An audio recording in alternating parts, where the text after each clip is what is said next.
Innovation. On parle innovation comme tous les débuts de semaine sur Radio Supply Chain avec Sprint Project et Hervé Dechaine aujourd'hui. Bonjour Hervé. Bonjour Franck. Vous nous parlez de... Franck, roulez-vous déjà à l'électrique? Oui, en scooter électrique. Parce que avec l'annonce de l'Europe de mettre fin à la fabrication des véhicules thermiques en 2035, il va falloir gérer la transition. Et au-delà de la question cruciale mais ponctuelle du choix de la couleur de la voiture à trancher avec votre conjoint, il en est une beaucoup plus régulière. Et savez-vous laquelle, Franck? Je vais répondre non pour vous laisser la primeur de la réponse. Ah, c'est beau de me faire plaisir comme ça. Oui, la question c'est où puis-je faire le plein d'électricité quand je suis à l'extérieur de chez moi?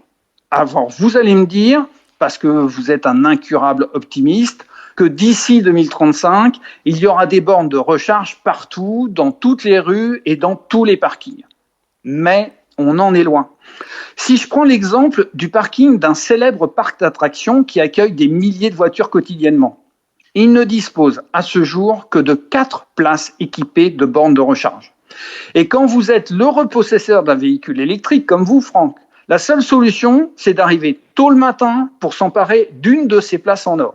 Mais comme vous n'allez pas ressortir du parc avant la tombée de la nuit, vous allez squatter la borne pour toute la journée, alors que votre véhicule sera totalement chargé au bout de quelques heures.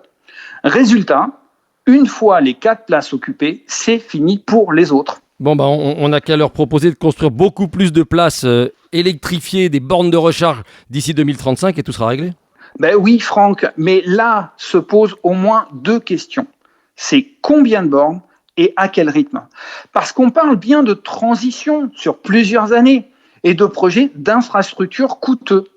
Et imaginons que des ingénieurs brillantissimes nous sortent la bonne équation pour planifier l'installation, il reste un problème. Et savez-vous lequel, Franck? Vous l'avez évoqué, la voiture reste sur place inutilement toute la journée. Et ouais, elle est scotchée sur la place. Et c'est un vrai sujet d'équilibre économique et d'efficacité économique pour les exploitants de parking. Et donc là, une start-up a évidemment trouvé la solution, si vous nous en parlez aujourd'hui. Ouais, Franck. Elle s'appelle Mob Energy. C'est une start-up de Villeurbanne qui a été créée en 2018 par 3 ingénieurs en génie mécanique et génie industriel. Et ils ont pris le problème à l'envers. Plutôt que de faire venir l'électricité, plutôt que de faire venir le véhicule à l'électricité, ils font venir l'électricité au véhicule.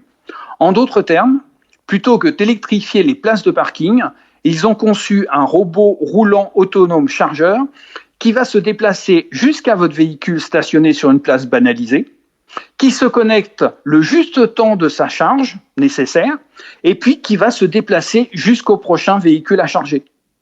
Alors les bénéfices pour le parking, la diminution du coût d'infrastructure parce qu'un robot est équivalent à 15 à 25 bornes, une amélioration de facto de la rentabilité et une innovation en matière de services pour les utilisateurs. Et parce que ce sont des ingénieurs brillants, ils ont développé un outil de modélisation du parking en fonction des comportements et des usages. Ont-ils des concurrents à ce jour? Oui, bien entendu, leurs concurrents directs sont déjà les fabricants de bornes de recharge qui ne vont pas se laisser faire. Il y a également quelques startups américaines et chinoises qui se lancent sur des solutions équivalentes.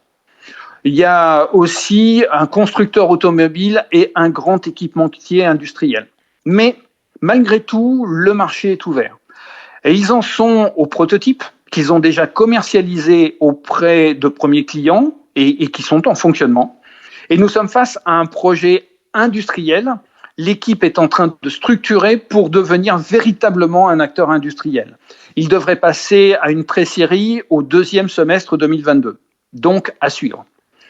Avec tout ça, Franck, vous pouvez choisir tranquillement la couleur de votre véhicule électrique d'ici 2035, changer le scooter et tout ce que vous voulez. On va faire ça tranquillement. Merci Hervé.